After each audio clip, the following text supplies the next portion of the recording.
मधुबन के बाबा, मधुबन के बाबा मुरली वाले, आपका क्या कहना, आपका क्या कहना। ओम शांति। आज 29 सितंबर 2024 के अव्यक्त बाप दादा के मधुर महावाक्य सुनेंगे, जिसकी रिवाइज डेट है 3 फरवरी 2002 और मुरली का सार है, लक्ष्य और लक्षण को समान बनाओ, सर्व खजानों से संपन्न बनो। लक्ष्य और लक्षण को समान बनाओ, सर्व खजानों में संपन्न बनो। तो चलिए बहुत प्रेम और एकाग्रता से सुनते हैं आज के अव्यक्त बाप दादा के मधुर महावाक्य। आज सर्व खजानों के मालिक अपने खजानों से संपन्न बच्चों को देख रहे हैं।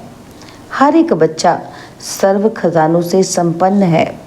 जो संपन्न होता है उसकी निशानी सदा प्राप्ति स्वरूप तृप्त आत्मा दिखाई देगी, सदा खुश नजर आएगी क्योंकि भरपूर है।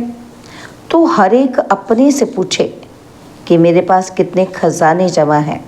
यह अविनाशी खजाने अब भी प्राप्त हैं और भविष्य में अनेक जन्म साथ रहेंगे। तो ये खजाने खत्म नहीं होने वाले हैं। तो सबसे पहला खजाना है ज्ञान का खजाना, जिस ज्ञान के खजाने से इस समय भी आप सभी मुक्ति और जीवन मुक्ति का अनुभव कर रहे हो। जीवन में रहते, पुरानी दुनिया में रहते, तमोगुणी वायुमंडल में रहते, ज्ञान के खजाने के आधार से इन सब वायुमंडल वाइब्रेशन से न्यारे मुक्त हो। कमल पुष्प समान न्यारे मुक्त आत्माएं दुख से, चिंताओं से, अशांति से मुक्त हो। जीवन में रहते बुराइयों के बंधनों से मुक्त हो, व्यर्थ संकल्पों के तूफान से मुक्त हो। है मुक्त? तो सभी बच्चे हाथ हिला रहे हैं।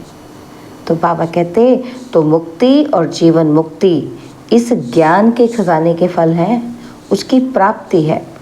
चाहे व्यर्थ संकल्प पाने की कोशिश करते हैं, नेगेटिव भी आते हैं, लेकिन ज्ञान अर्थात समझ है कि व्यर्थ संकल्प व नेगेटिव का काम है आना, और आप ज्ञानी तो आत्माओं का काम है, क्या काम है? इनसे मुक्त, न्यारे और बाप के प्यारे रहना। हमारा काम क्या है? वेस्ट को भी छोड़ना और नेगेटिव को भी छोड़ना, उससे मुक्त हो जाना और बाप के प्यारे और न्यारे, इनसे डिटैच होकर रहना है और बाप के प्यार में रहना है। तो चेक करो, क्या चेक करना है कि ज्ञान का खजाना प्राप्त है, मेरे पास है ये ज्ञान का खजाना, भरपूर है, संपन्न है या कम है।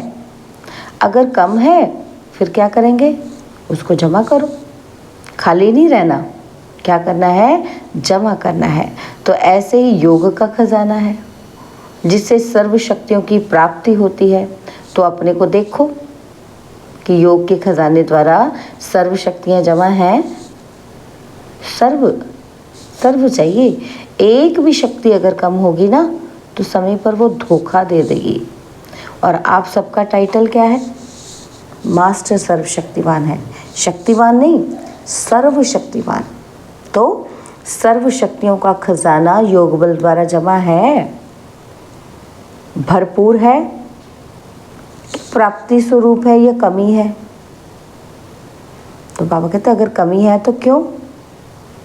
अभी अपनी कमी को भर सकते हो।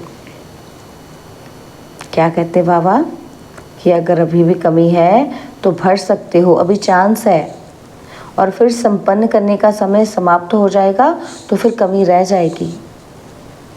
चेक करो, एक एक शक्ति को सामने लाओ और सारे दिन की दिनचर्या में चेक करो। अगर परसेंटेज भी कम है तो फुल पास नहीं कहेंगे, क्योंकि आप सबका लक्ष्य है। किसी भी बच्चे से पूछते हैं कि फुल पास होना है या हाफ पास, तो सभी कहते हैं कि हम तो सूर्यवंशी बनेंगे, चंद्रवंशी नहीं बनेंगे। बनेंगे चंद्रवंशी तो बाप दादा बहुत अच्छा तख्त देंगे। बताओ, बनेंगे चंद्रवंशी? इंडिया वाले सूर्यवंशी बन जाएं और फॉरेन वाले चंद्रवंशी बन जाएं, बनेंगे? नहीं बनेंगे। तो सूर्यवंशी बनना है। बनना ही है। ये तो बाप दादा चिट चैट कर रहे हैं।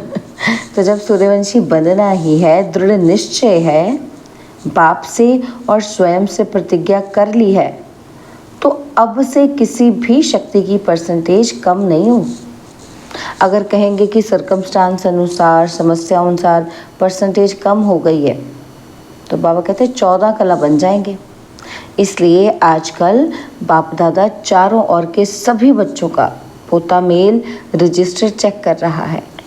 बाप दादा के पास भी हर एक का रजिस्टर है, क्योंकि समय के अनुसार पहले ही बाप दादा बच्चों को सुना रहे हैं कि समय की रफ्तार अनुसार अभी कब नहीं कहो, अब कब हो जाएगा, कर लेंगे, होना तो है ही, ये नहीं सोचो।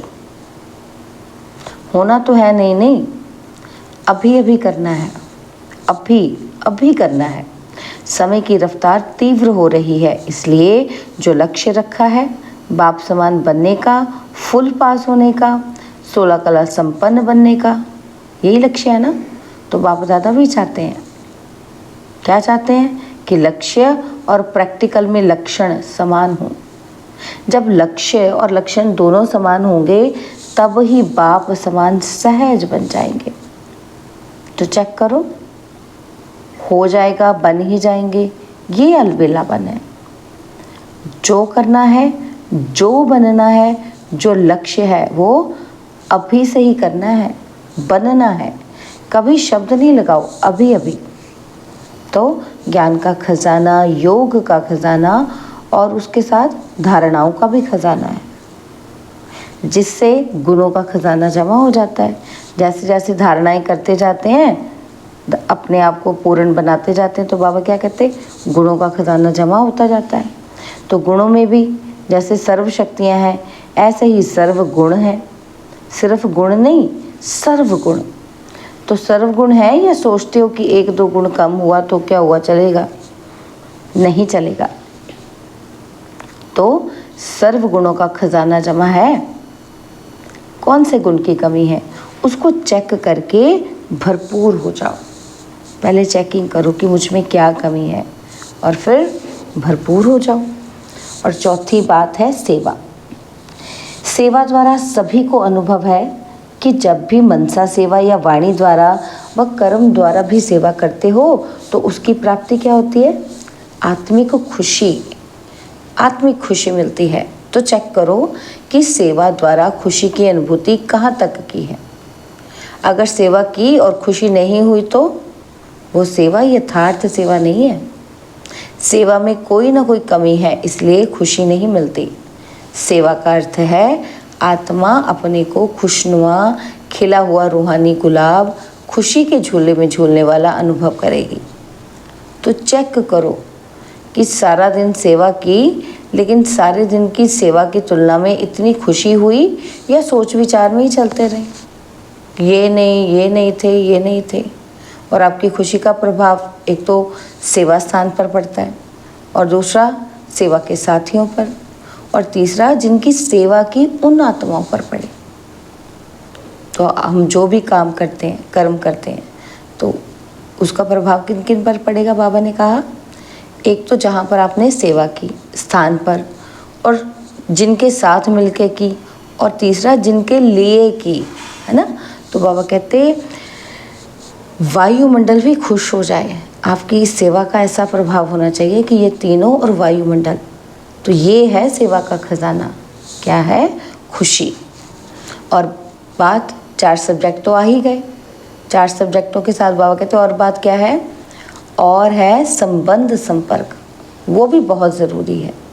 क्यों ज़रूरी है?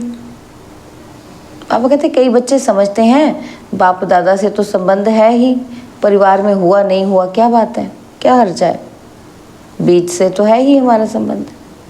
लेकिन आपको विश्व का राज्य करना है ना, तो राज्य में संबंध में तो आना ही होगा। इसलिए संबंध संपर्क में आना ही है। लेकिन संबंध संपर्क में यथार्थ खजाना मिलता है दुआएं। बिना संबंध संपर्क के आपके पास दुआओं का खजाना जमा नहीं होगा। जब किसी से कोई हमारा रिश्ता ही नहीं होगा तो फिर दुआएं कौन देगा हमें, है ना। माँ बाप की दुआएं तो हैं, लेकिन संबंध संपर्क में भी दुआएं लेनी है। अगर दुआएं नहीं मिलती, फीलिंग नहीं आती, तो समझो संबंध संपर्क में कोई कमी है। यथार्थ रीत अगर संबंध संपर्क है तो दुआओं की अनुभूति होनी चाहिए। तो और अगर दुआएं होंगी तो उनकी क्या अनुभूति होगी, अनुभवी तो हो ना उसके। तो अगर सेवा से दुआएं मिलती हैं तो दुआएं मिलने का अनुभव यही होगा कि जो स्वयं भी संबंध में आते, कार्य करते डबल लाइट बना हल्के होंगे, बोझ नहीं महसूस होगा। और जिनकी सेवा की संबंध संपर्क में आए वो भी डबल लाइट फील करेगा, उनको भी आपके साथ अच्छा लगेगा, है ना। तो वो अनुभव करेगा कि ये मेरा संबंध में सदा हल्का और इजी है, भारी नहीं रहेगा। संबंध में आऊँ नहीं आऊँ, लेकिन दुआएं मिलने के कारण दोनों तरफ क्या होगा, नियम प्रमाण। ऐसा इजी भी नहीं है, लेकिन अगर दोनों तरफ, अगर मैं लाइट हूँ तो सामने वाला तो नेचुरल लाइट हो ही जाएगा। तो बाबा कहते हैं नियम प्रमाण दोनों तरफ चेंज होगा, लेकिन ऐसा इजी भी नहीं है ना। क्यों इजी नहीं है, तो देखो बाबा ने एग्जाम्पल दिया। बाबा कहते हैं जैसे कहावत है ना कि ज़्यादा मीठे पर चींटियाँ बहुत आती हैं, तो इतना इजी भी नहीं है, लेकिन डबल लाइट रहेगा। मतलब इतना आपसे प्रभावित नहीं होंगे, लेकिन फिर भी उनको आपकी कंपनी में अच्छा लगेगा। तो बाबा कहते अपने खजाने चेक करो। समय दे रहे हैं आपको चेक करने का, क्योंकि बाबा कहते अभी समाप्ति का बोर्ड नहीं लगा है, इसलिए चेक करो और बढ़ते चलो।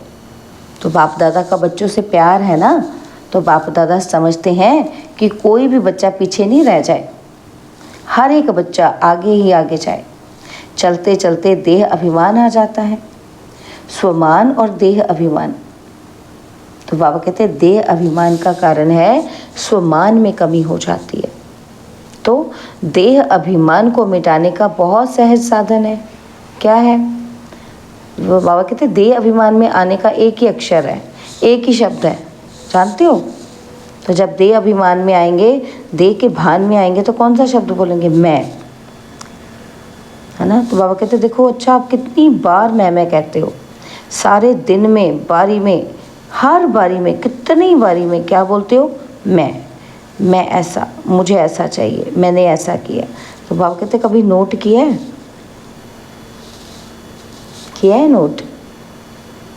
अच्छा तो एक दिन अब नोट करना, बार बार मैं शब्द तो आता ही है, तो लेकिन अब क्या करना है, सोचना है कि मैं कौन। पहला पार्ट है ना कि मैं कौन। जब देह अभिमान में मैं कहते हो, लेकिन वास्तव में मैं हूँ कौन कौन हूँ, आत्मा या देह। आत्मा ने देह धारण की या देह ने आत्मा धारण की, क्या हुआ, आत्मा ने देह धारण की, ठीक है ना। तो आत्मा ने देह धारण की, तो फिर मैं कौन, आत्मा ना। तो सहज साधन है कि जब भी मैं शब्द बोलो तो ये याद करो कि मैं कौन सी आत्मा हूँ। आत्मा निराकार है, देह साकार है। निराकार आत्मा ने साकार देह धारण की। तो जितना बारी भी मैं शब्द बोलते हो, उतना समय ये याद करो। क्या याद करना है कि मैं निराकार आत्मा साकार में प्रवेश किया है। जब निराकार स्थिति याद होगी तो निरहंकारी स्वतः ही हो जाएंगे, तो देह भान खत्म हो जाएगा। वही पहला पार्ट, मैं कौन, ये स्मृति में रख करके मैं कौन सी आत्मा हूँ, आत्मा याद आने से फिर क्या होगा, निराकारी स्थिति पक्की हो जाएगी। तो जहाँ निराकारी स्थिति होगी वहाँ क्या होगा, निरहंकारी और निर्विकारी तो हो ही जाएंगे। तो कल से नोट करना, क्या नोट करना है कि जब भी मैं शब्द कहते हो तो क्या याद आता है ना, कौन सी पद पोजीशन याद आती है। और जितनी बार मैं शब्द यूज़ करो उतनी बार क्या करना चाहिए, निराकारी, निरहंकारी, निर्विकारी स्वतः ही हो जाएंगे। क्योंकि जब मैं आत्मा, कौन सी आत्मा, श्रेष्ठ आत्मा। तो फिर बाबा कहते हैं जब आत्मिक स्मृति में रहोगे तो क्या होगा, आत्मा निर्विकारी, निरहंकारी और निराकारी स्थिति में स्वतः ही आ जाएगी। अच्छा, तो आज यूथ ग्रुप आया है, यूथ बहुत है। बाप दादा यूथ ग्रुप को वरदान देते हैं कि सदा आबाद रहना, एक भी खजाना बर्बाद नहीं करना, आबाद रहना, आबाद करना। लौकिक गुरु लोग क्या करते हैं? आशीर्वाद देते हैं। क्या देते हैं? आयुष्मान भव, मतलब आपकी आयु लंबी हो। और बाप दादा कहते हैं कि शरीर की आयु तो जितनी है उतनी रहेगी, इसलिए शरीर की आयु के हिसाब से आयुष्मान भव का वरदान नहीं देते हैं, लेकिन इस ब्राह्मण जीवन में सदा आयुष्मान भव। क्यों? ब्राह्मण सो देवता बनेंगे तो आयुष्मान तो होंगे ही ना। तो क्यों? देवताओं की उम्र लंबी होती है ना। तो बाबा कहते हैं ब्राह्मण से जब देवता बनेंगे तो आयुष्मान तो स्वतः ही हो जाएंगे। यूथ की एक विशेषता होती है। आप यूथ अपनी विशेषता को जानते हो? क्या विशेषता होती है जानते हो? क्या विशेषता है आप में? तो बाबा हमसे पूछ रहे हैं। तो देखो बाबा क्या कहते हैं, जो चाहे वो कर सकते हैं। अच्छा, कर सकते हो?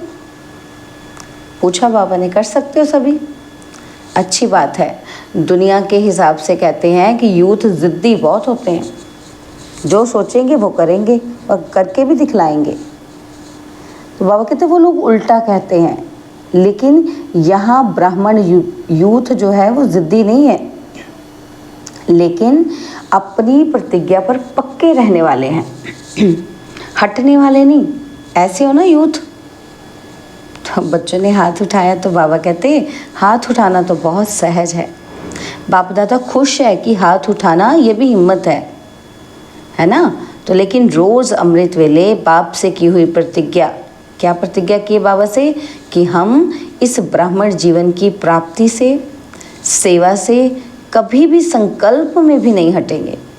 इस हिम्मत को, प्रतिज्ञा को रोज़ दोहराओ और बार बार चेक करो कि जो हिम्मत रखी, संकल्प किया, वो प्रैक्टिकल में हो रहा है। गवर्नमेंट तो कहती है कि बस 2-4 लाख बन जाए तो भी ठीक है। बाप दादा कहते हैं ये ब्राह्मण यूथ 1-1 लाख के समान हैं। इतने मजबूत हैं इतने मजबूत। देखो ऐसे नहीं कि घर जाकर फिर लिख दो कि बाबा माया आ गई, संस्कार आ गया, समस्या आ गई। तो बाप दादा कहते समस्याओं के समाधान स्वरूप बनो। समस्याएं तो आएंगी, लेकिन अपने से पूछो, क्या पूछना है? कि मैं कौन, समाधान स्वरूप हूँ या समस्या से हार खाने वाला हूँ। आप सबका टाइटल क्या है? क्या है टाइटल? विजयी रत्न या हार खाने वाले रत्न? विजयी रत्न है ना। तो ब्राह्मण जन्म होते ही बाप दादा ने हर ब्राह्मण के मस्तक में विजय का तिलक अमर लगा दिया। तो अमर भव के वरदानी हो। तो अभी ये अपने से वायदा करो। ऐसे तो वायदा कहलाएंगे तो सब कर देंगे, है ना। बाबा बोलेंगे तो वायदा करो तो सब कर देंगे, लेकिन अपने मन में अपने से वायदा करो। बाप से वायदा तो बाद में, पहले अपने आप से वायदा कि कभी भी संस्कार के वश नहीं होंगे। जो बाप के संस्कार वो मुझ ब्राह्मण आत्मा के संस्कार, जो द्वापर कलयुग के संस्कार हैं वो मेरे संस्कार नहीं है, क्योंकि बाप के संस्कार ही नहीं है वो। मैं तो बाप की संतान हूँ, तो इसलिए वो मेरे संस्कार भी नहीं हो सकते। तो बाबा कहते ये तमोगुणी संस्कार ब्राह्मणों के संस्कार हैं नहीं, है ना। तो फिर आप कौन हो? कौन हो आप? ब्राह्मण हो ना। तो बाप दादा को भी यूथ ग्रुप पर नाज है। देखो दादियों को भी यूथ पर नाज है। दादी को प्यार है ना यूथ से, एक्स्ट्रा प्यार है। कुमार है सुकुमार, कुमार नहीं सुकुमार है। एक एक कुमार विश्व के कुमारों का परिवर्तन कर दिखलाने वाला है। अच्छा, कुमारों को एक काम दे। बाबा पूछ रहे हैं कि काम दें आपको, एक हिम्मत है, करना पड़ेगा। तो कुमारियाँ करेंगी। तो बाबा ने कुमार और कुमारियों को काम दिया है। क्या काम दे रहे हैं? तो बाबा काम तो दे रहे हैं, ध्यान से सुनना। तो देखो ध्यान से सुनो क्या कहा बाबा ने। बाबा कहते तो जो अगली सीज़न होगी, अगली सीज़न में कुमारों का ऐसे ही स्पेशल प्रोग्राम रखेंगे। लेकिन भी है बाबा कहते हैं ज़्यादा काम नहीं देते हैं। एक एक कुमार क्या करेगा, 10-10 कुमारों का छोटा सा हाथ का कंगन तैयार करके लाना। हाथ में कंगन पड़ता है ना, तो ब्रह्मा बाप को सदैव हाथ में फूलों का कंगन डालते हैं। तो एक एक कुमार कच्चे कच्चे नहीं लाना, पक्के पक्के लाना। तो मधुबन में तो आए फिर घर जाएं तो बदल जाएं, ऐसे नहीं, ऐसे पक्के बना कर लाना जो बाप दादा देख देख कहे कि वाह कुमार वाह, ऐसे तैयार हैं, करेंगे ऐसा। थोड़ा सोचो, बाबा ने सेवा का ये काम दिया है ना, तो बाबा कहते ऐसे नहीं हाथ उठा लो, करना पड़ेगा, बनाना पड़ेगा। तो डबल फॉरेनर्स भी करेंगे, डबल फॉरेनर्स में कुमार हाथ उठाओ। तो आप अभी 10 लाएंगे ना, तो फॉरेनर्स भी लाएंगे, इंडिया वाले भी लाएंगे। फिर जो फर्स्ट क्लास क्वालिटी लाएंगे उनको इनाम देंगे, इनाम बढ़िया देंगे, घटिया नहीं देंगे। प्यार है ना कुमारों से। तो अगर गवर्नमेंट को ज़्यादा में ज़्यादा कुमार पॉजिटिव कर्म करने वाले मिल जाएं तो गवर्नमेंट कितना खुश होगी। और अगर आप 10-10 कुमार लाएंगे तो सारा हॉल कुमारों से भरेंगे। फिर गवर्नमेंट को बुलाएंगे कि देखो ये कुमार, लेकिन लाने पड़ेंगे आपको, बनाने पड़ेंगे। अगर अपनी स्थिति, लक्ष्य और लक्षण को सामने रखेंगे ना, तो सेवा में सफलता होगी या नहीं होगी, ये संकल्प भी नहीं उठ सकता कि होगी कि नहीं होगी। बाबा कहते हुई पड़ी है, सिर्फ अपने को निमित्त बनाना पड़ेगा कि हाँ बाबा ने बोला है 10-10 कुमार आएंगे, तो ये हुआ ही पड़ा है। आपको सिर्फ क्या करना है कि ये बाबा का कार्य हुआ पड़ा है, बाबा ने मुझे क्या बनाया है, निमित्त बनाया है। तो ये प्रतिज्ञा सदा रिवाइज करते रहना, कमाल तो करनी ही है। अच्छा, तो बाबा कहते मुरली के बीच में कुछ कुमार स्टेज पर आए होंगे तो उनको हटाया गया।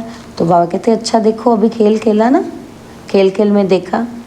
तो अभी कहते बाप दादा कहते कि साक्षी होकर खेल देखा, इंजॉय किया, और अभी 1 सेकंड में एकदम देह से न्यारे पावरफुल आत्मिक रूप में स्थित हो सकते हो। डिस्ट्रैक्शन आई, क्या उससे डिटैच होकर अपनी स्थिति में स्थित हो सकते हो। बाबा कहते हैं फुल स्टॉप, उसी क्षण क्या लगाना है हमको, फुल स्टॉप। तो बाबा ने पावरफुल ड्रिल कराई। तो अच्छा, यही अभ्यास हर समय बीच बीच में करना चाहिए। अभी कार्य में आए, अभी कार्य से न्यारे साकारी सो निराकारी स्थिति में स्थित हो जाए। ऐसे ही ये भी एक अनुभव देखा कि कोई समस्या भी आती है तो ऐसे ही 1 सेकंड में साक्षी दृष्टा बन, समस्याओं को एक साइड सीन समझ, तूफानों को एक तोहफा समझ, उसको पार करो। अभ्यास है ना, तो आगे चलकर तो ऐसे अभ्यास की बहुत आवश्यकता पड़ेगी। फुल स्टॉप, क्वेश्चन मार्क नहीं कि ये क्यों हुआ, ये कैसे हुआ, हो गया, फुल स्टॉप, और अपने फुल शक्तिशाली स्टेज पर स्थित हो जाओ। समस्या नीचे रह जाएगी और आप ऊंची स्टेज से समस्या रूपी साइड सीन को देखते रहेंगे। अच्छा, चारों ओर के सर्व खजानों से संपन्न आत्माओं को, सदा हर समय प्राप्तियों से भरपूर मुस्कुराते हुए हर्षित रहने वाली आत्माओं को, सदा बाप से की हुई प्रतिज्ञा को जीवन में प्रत्यक्ष करने वाले ज्ञानी तो आत्माएं, योगी तो आत्माएं बच्चों को, सदा लक्ष्य और लक्षण को समान करने वाले बाप समान आत्माओं को, सदा हर समय सर्व खजानों का स्टॉक और स्टॉप लगाने वाले तीव्र पुरुषार्थी श्रेष्ठ आत्माओं को बाप दादा का याद प्यार, दिलाराम का दिल से याद प्यार और नमस्ते। हम रूहानी बच्चों की, रूहानी बाप दादाजी को दिलवा चांद सिकवा प्रेम से नमस्ते। ओम शांति। प्यारे बाबा, मीठे बाबा, मेरे बाबा, शुक्रिया बाबा, शुक्रिया बाबा, शुक्रिया। तो बाबा ने आज हमें वरदान दिया, परिस्थितियों को शिक्षक समझ उनसे पाठ पढ़ने वाले अनुभवी मूर्त भव। परिस्थितियों को क्या समझना है? शिक्षक समझ। और शिक्षक समझ के उनसे क्या पढ़ना है? पाठ पढ़ना है। तो पाठ पढ़ने वाले क्या बनेंगे? अनुभवी मूर्त भव। कोई भी परिस्थिति में घबराने के बजाय थोड़े समय के लिए उसे शिक्षक समझो। परिस्थिति आपको विशेष 2 शक्तियों के अनुभवी बनाती है, एक सहन शक्ति और दूसरा सामना करने की शक्ति। ये दोनों पाठ पढ़ लो तो अनुभवी बन जाएंगे। जब कहते हो कि हम तो ट्रस्टी हैं, मेरा कुछ नहीं है, तो फिर परिस्थितियों से घबराते क्यों? ट्रस्टी माना, सब कुछ बाप के हवाले कर दिया, इसलिए जो होगा वो अच्छा ही होगा।